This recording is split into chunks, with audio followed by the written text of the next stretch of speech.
Tercer y último capítulo de Paritarias Libres, transmitiendo acá del mítico Felipe Vallese de la Confederación General del Trabajo. Estamos con Jorge Solá, secretario general del Sindicato de Seguros y actual secretario de Comunicación de la CGT. Jorge, gracias por tu tiempo y por permitirnos charlar con vos en este momento tan importante, llegando al 1 de mayo. Bueno, gracias a ustedes por la invitación, muy amables. Bien, mirá que nosotros somos un stream que decidimos habitar también la virtualidad y dar la discusión y el debate en este formato. Somos trabajadores con la característica de que tenemos también responsabilidades gremiales, entendemos, habitamos, vivimos el sindicalismo por dentro. Y lo primero que se me ocurre preguntar es cómo te acercás vos al sindicalismo, cómo te nace esa necesidad de involucrarte en tu ámbito de trabajo para mejorar las condiciones laborales. Hace mucho de esto, ¿eh? Ok.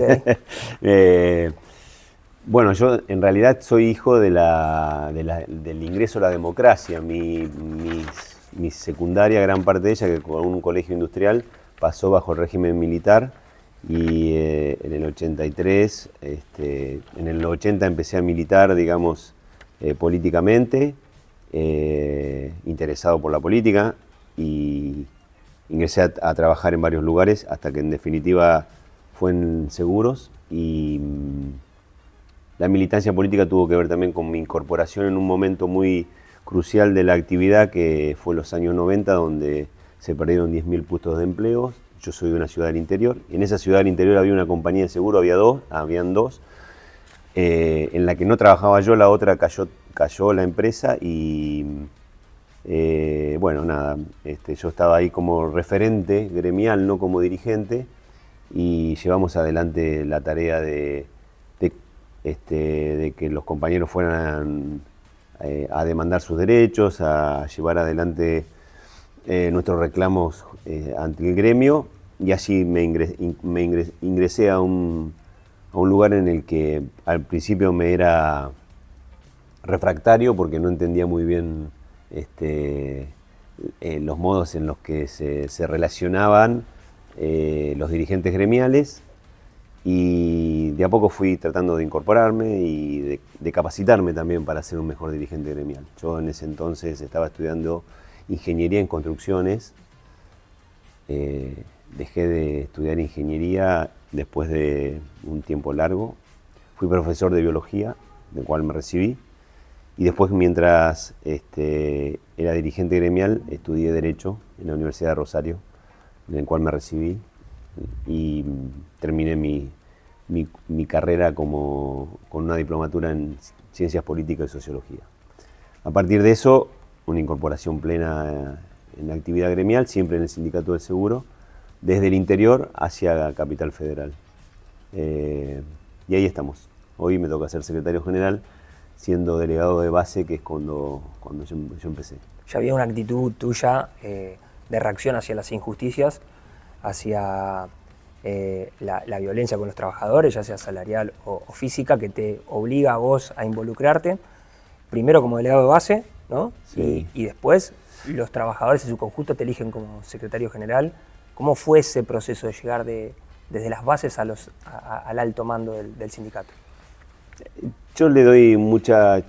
Yo vengo de un hogar muy pobre, humilde, con muchas injusticias sobre mis viejos. Mi mamá, digamos, empleada doméstica, siempre trabajó en negro, y mi viejo en trabajo rural y después camionero durante la mayor parte de su tiempo. Y ahí veía exactamente cómo la padecían.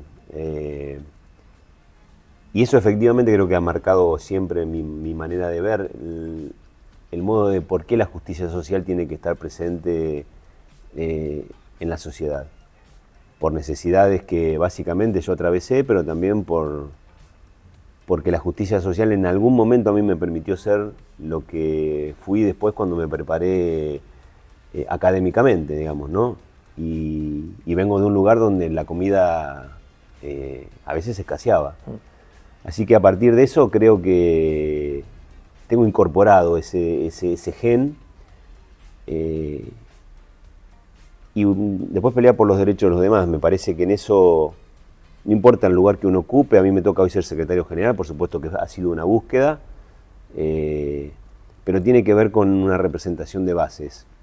En nuestro medio suele existir la palabra burocracia sindical, de la que en algún momento, en una vieja discusión entre Tosco y Rucci, siempre se trataba de zanjar, y en la que yo creo que en alguna parte, por supuesto que está a veces con enormes conceptos que están llenos de prejuicios, nosotros no nos tenemos que alejar. Yo particularmente vuelvo a las bases siempre que puedo, y siempre que puedo es todas las semanas. Yo vuelvo a mi empresa donde todavía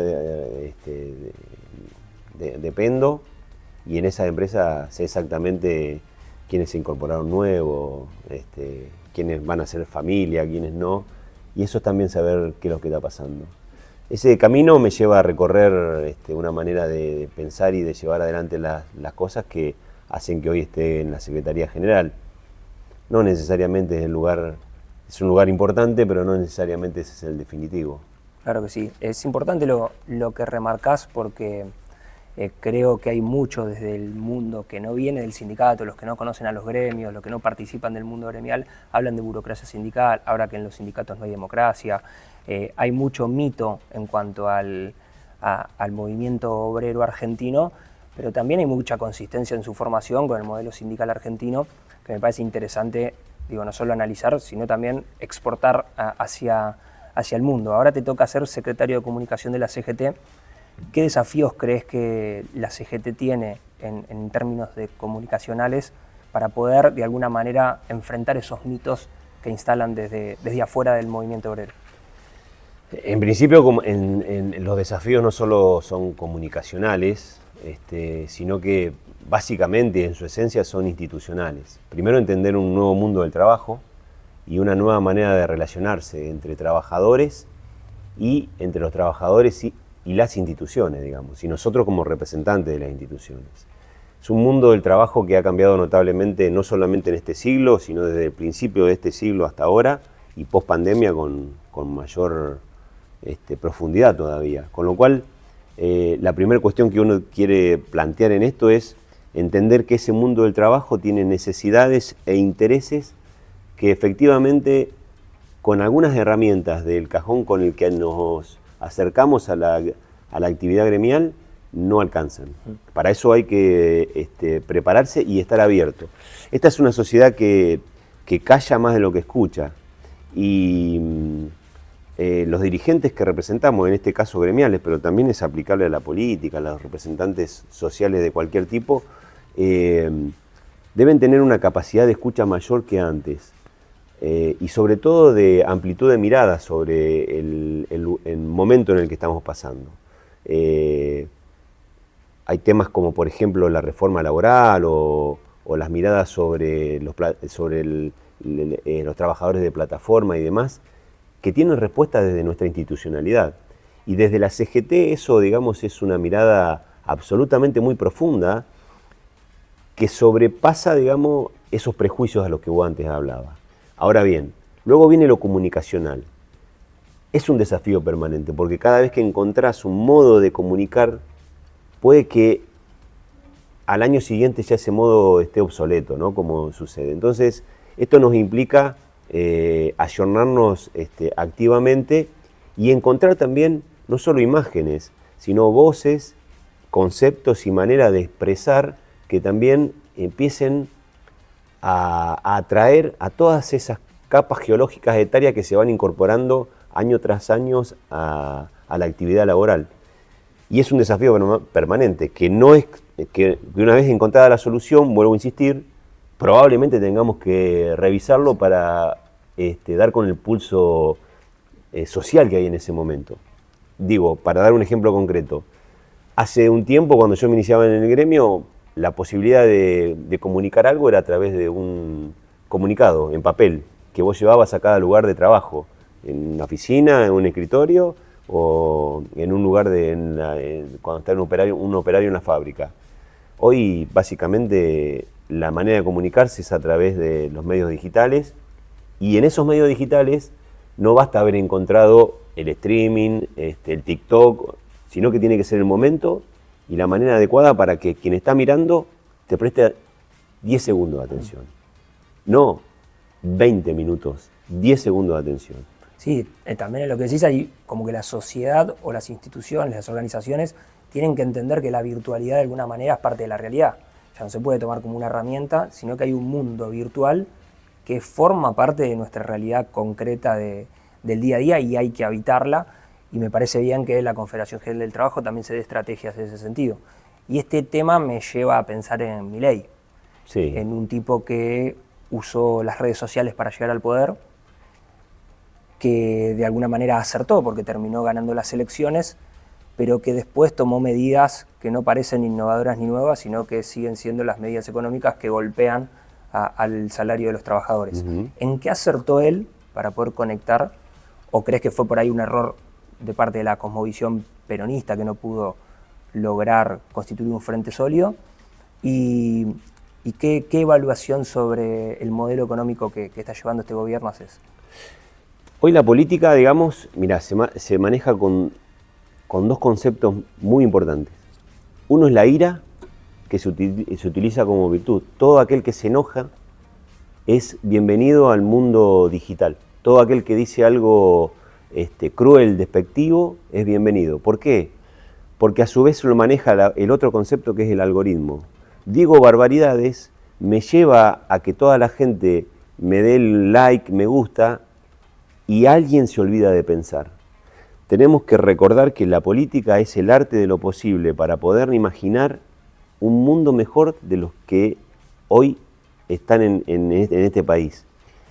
Y hoy la política es ira, odio y algoritmo. En la negación absoluta de que la posibilidad de que el conflicto de intereses pueda ser subsanado a través de un diálogo de consenso. Vos ves los espacios que ocupa el Poder Ejecutivo Nacional, el gobierno que está, y en realidad es de tratar de destruir al otro, es decir, esa lógica binaria de que soy yo y no es él. Es todo o nada, no hay matices, es blanco o negro. Y esa política que no se vio venir, por eso que te dije antes, la sociedad esta calla más de lo que habla, no se vio venir, pero en algún momento se asomó, y asomarse fue: queremos que Milei sea el presidente. Si nos llevamos al ejemplo clásico del balotaje, vos veías a alguien que estaba preparado para ejercer la primera magistratura y alguien que no. El voto no fue racional, fue emocional. Se votó al que no estaba preparado. Estaba hablando entre Milei y Massa. Sí.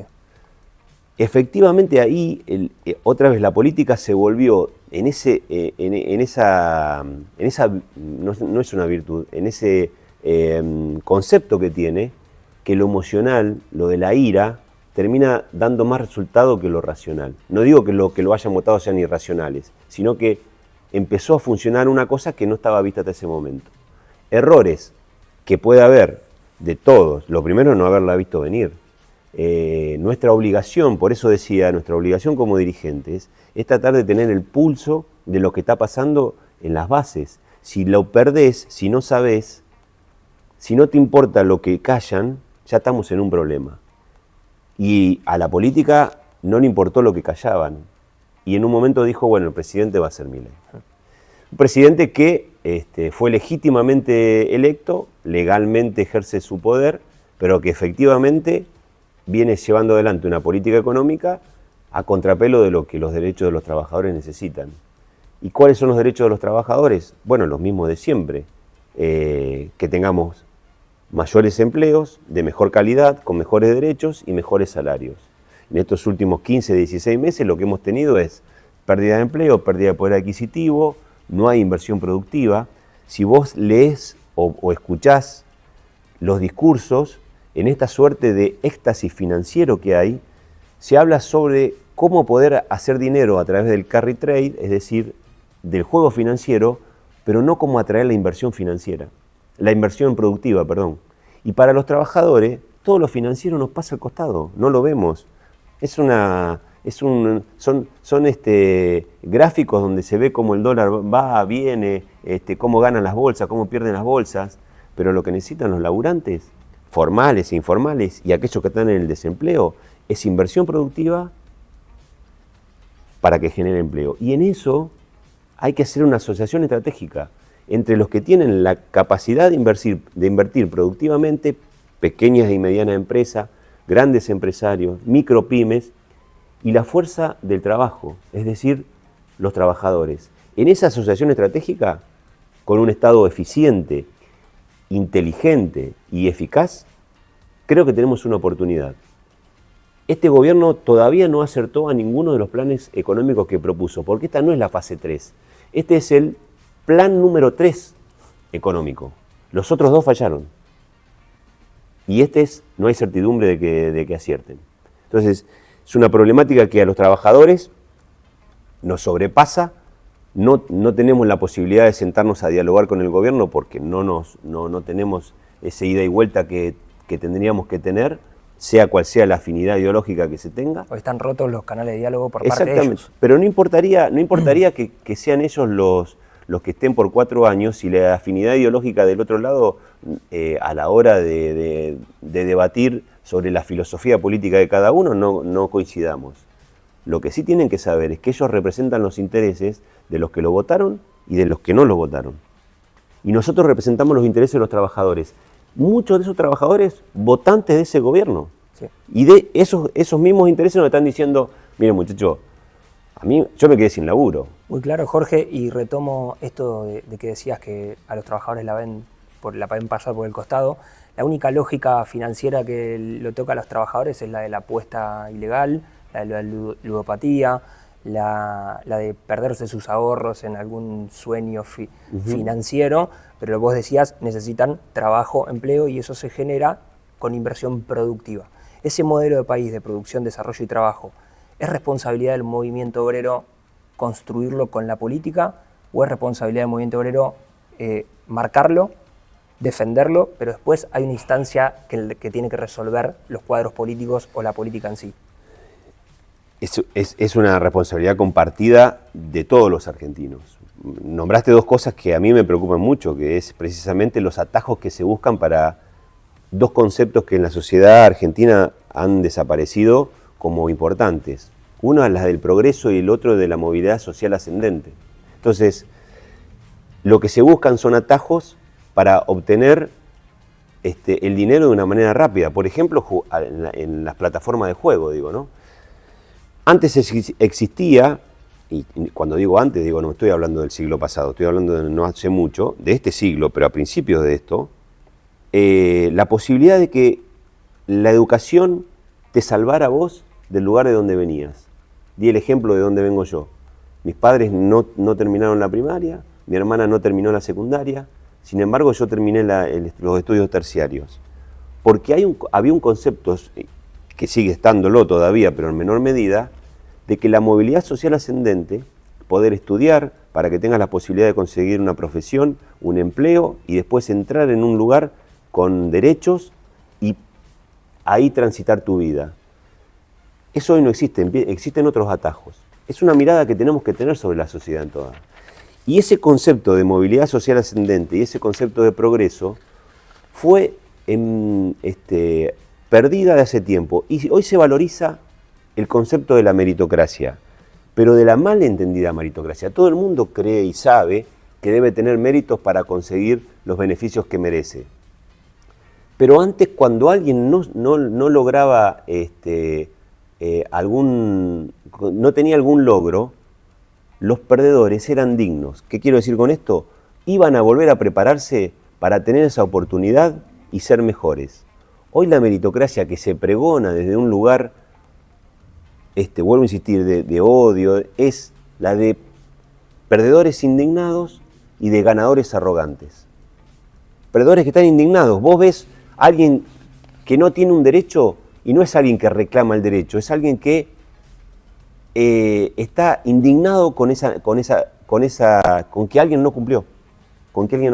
Y efectivamente esa mirada la tenemos que recuperar, desde lo institucional. Y cuando digo desde lo institucional, también hablo de los empresarios. Los empresarios también tienen una responsabilidad social sobre lo que hacen. Y en esa mesa tiene que estar sentado las representaciones políticas, las representaciones institucionales y otra vez las dos cosas que hacen importante a un país, que son los que producen, los que invierten productivamente y los que producen a través de esa inversión, que son los trabajadores. ¿Y vos hoy crees que la política está desconectada del mundo productivo, del mundo empresarial? Sí.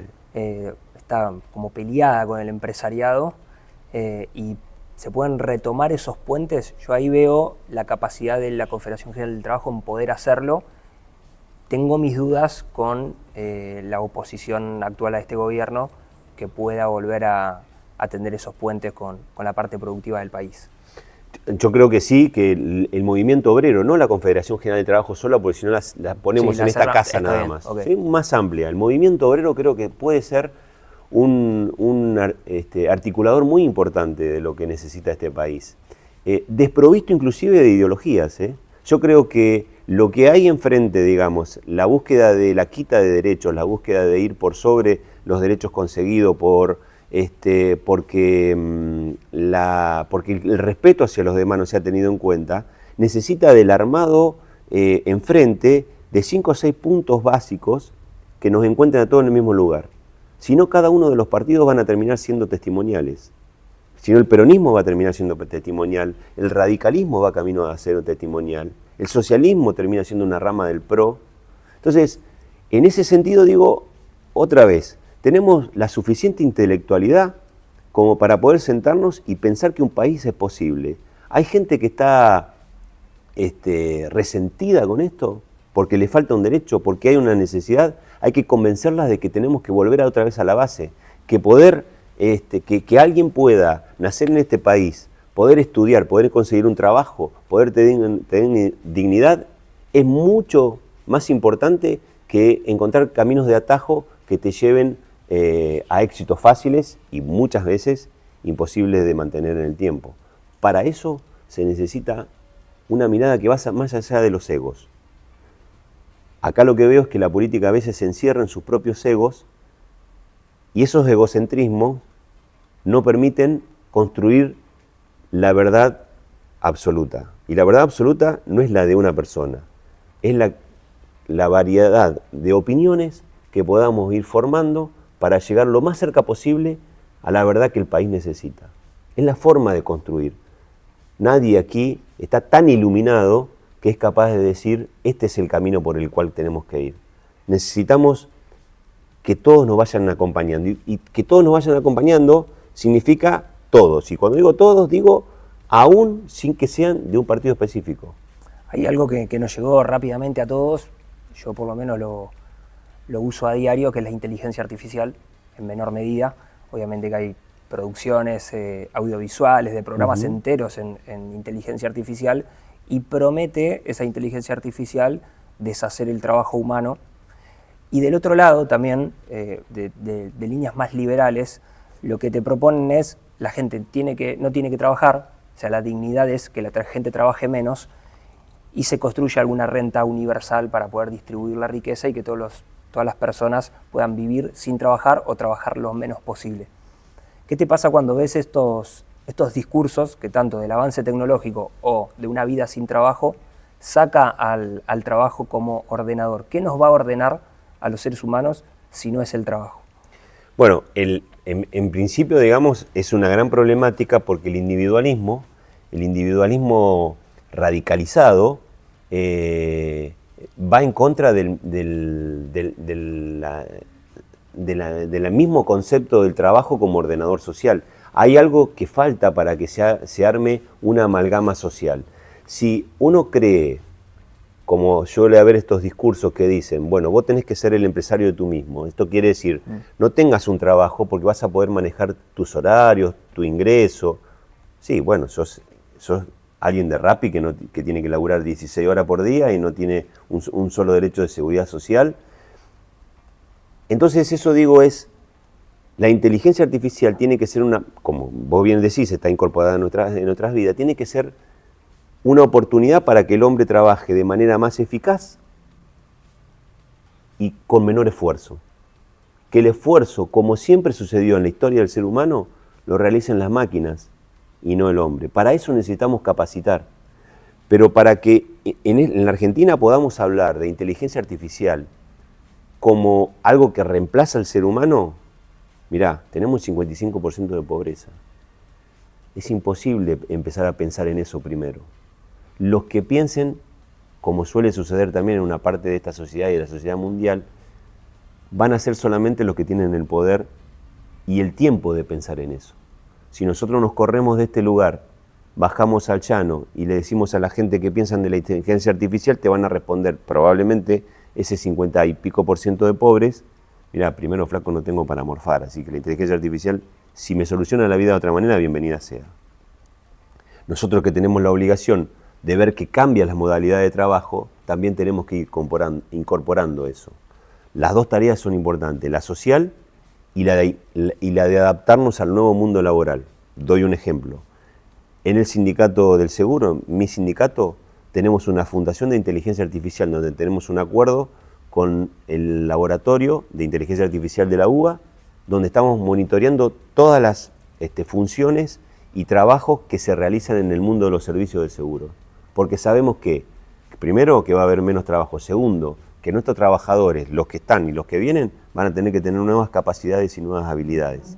Eso es ir pensando para adelante. Pero digo, mientras tanto, hay que pensar que en este momento hay un montón de gente que esto le pasa muy por el costado. No lo ve.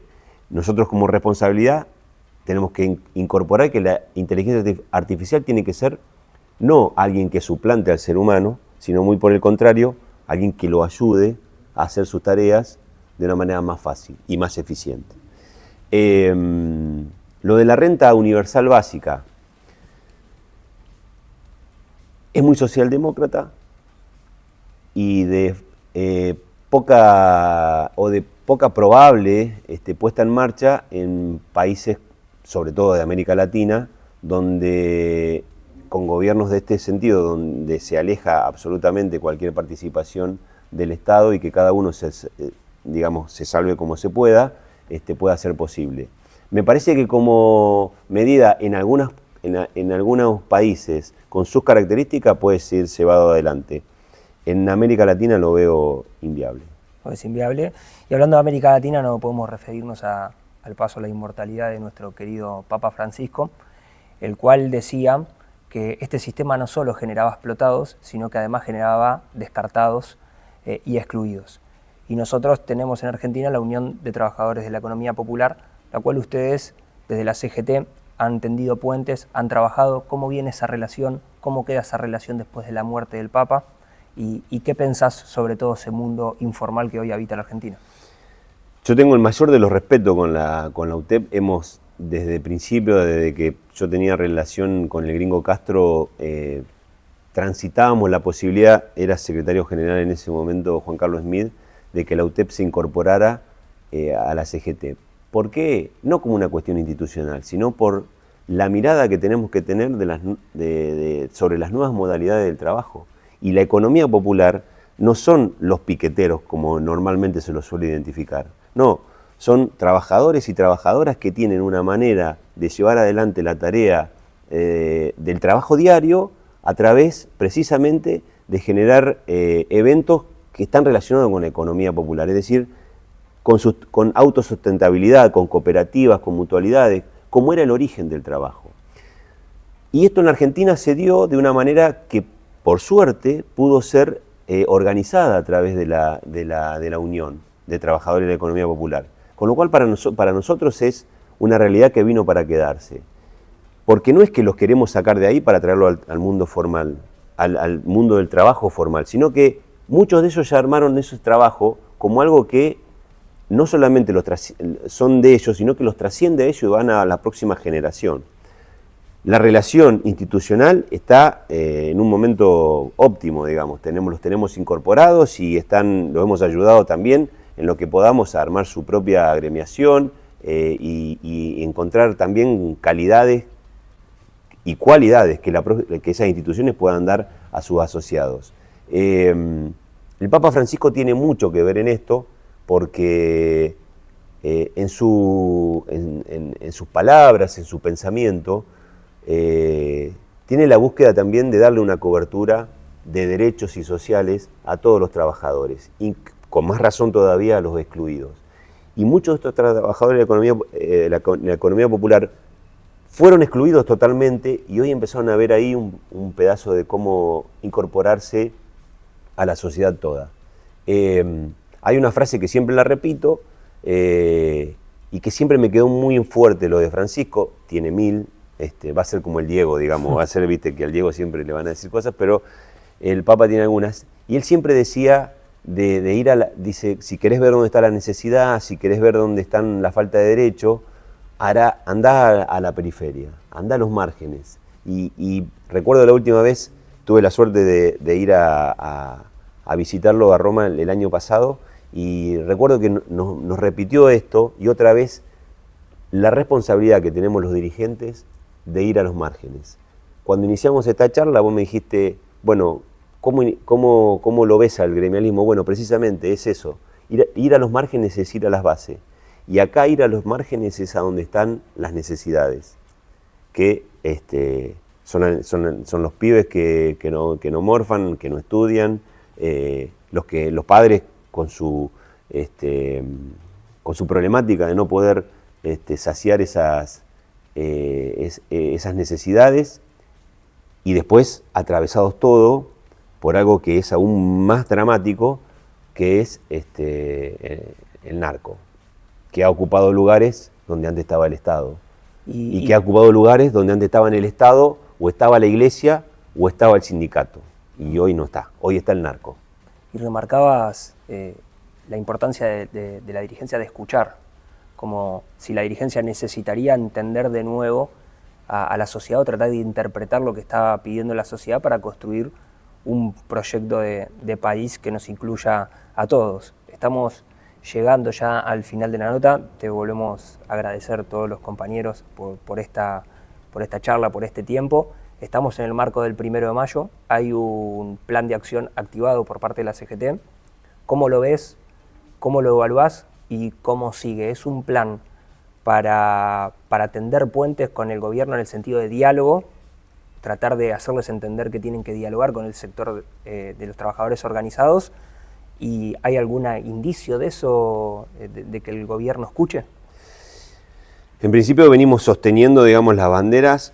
Te digo más todavía, hemos advertido sobre la problemática que traía un gobierno de estas características antes de que fuera la última elección del balotaje, ¿no? La CGT viene llevando adelante esa bandera de hace mucho tiempo diciendo, bueno, miren que lo que hay enfrente es una cosa que, abrazados entre sí, como sucedió con Patricia Bullrich y Milei, termina siendo algo que va a ir en contra de los trabajadores. Lo dijimos antes, lo dijimos después de la elección y empezamos el plan de acción apenas este gobierno asumió, con aquel decreto que nos llevó a salir a la calle, a hacer paros, a acompañar las distintas marchas, la defensa de los derechos de las mujeres, la defensa de la universidad pública, la defensa de los jubilados. Y hoy estamos llevando adelante también, que culmina no, sino que el último paso para este mes de abril es precisamente el 30 de abril, un miércoles que coincide con la marcha de los jubilados, para mostrar en esencia nuestra presencia como trabajadores organizados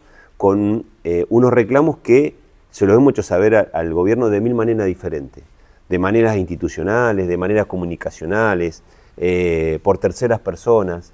No hay que ser mago. Si vos sos presidente sabés que hoy el trabajador tiene pérdida de poder adquisitivo, las paritarias con techo, los jubilados no tienen el salario que merecen, sino que muy por el contrario, lo tienen congelado, la salud que atendemos desde las estructuras gremiales y desde el propio PAMI está colapsada. Es decir, la cuestión social, el clima social que le estamos diciendo esto es invivible. Y vuelvo con aquello que dije, donde hay una necesidad nace un resentimiento. A veces no sea cosa que ese resentimiento se vuelva a quien eligieron como presidente. Porque hoy la responsabilidad de dar respuesta a los intereses que representamos es del poder gobernante. Ya la culpa a otro que pasó es imposible echársela. Hoy son los que están gobernando. Y por eso el 1 de mayo vamos a hacer una movilización que entendemos va a ser muy fuerte, que va a estar acompañada también por los jubilados, que vamos a llevar adelante las banderas de siempre, la conmemoración al 1 de mayo, la conmemoración al Papa Francisco también, pero básicamente con nuestras banderas de reclamos por esta situación que estamos pasando. Jorge, la verdad te vuelvo a agradecer, me encantó la charla, diste definiciones muy concretas, muy claras. Estamos orgullosos de poder estar acá en el Felipe Vallese con vos, muy contentos. Como sos secretario general y nosotros somos orgánicos, te voy a dejar el final de la nota a un mensaje a todos los trabajadores y trabajadoras de acá al futuro. ¿Qué se espera? Y bueno, y darle un poco de esperanzas que la Confederación General del Trabajo y todas las centrales obreras están en pie de lucha y no van a dejar que se pierda ningún derecho. Así que el final es suyo, compañero. Bueno, muchas gracias, muchas gracias. Primero, defender las instituciones como lo que merecemos. Y una de las instituciones es el movimiento obrero organizado. Defenderlo como ese lugar de trinchera que hace falta para que, sea cual sea el gobierno que esté adelante, los derechos de los trabajadores no sean avasallados. Después, diálogo, consenso, inteligencia, ideas, templanza, lucidez, para llevar adelante tareas que hoy tenemos la responsabilidad de tener como bandera. Y una última frase, que me parece muy importante para un cuerpo social que a veces está en esa lógica binaria de a todo o nada.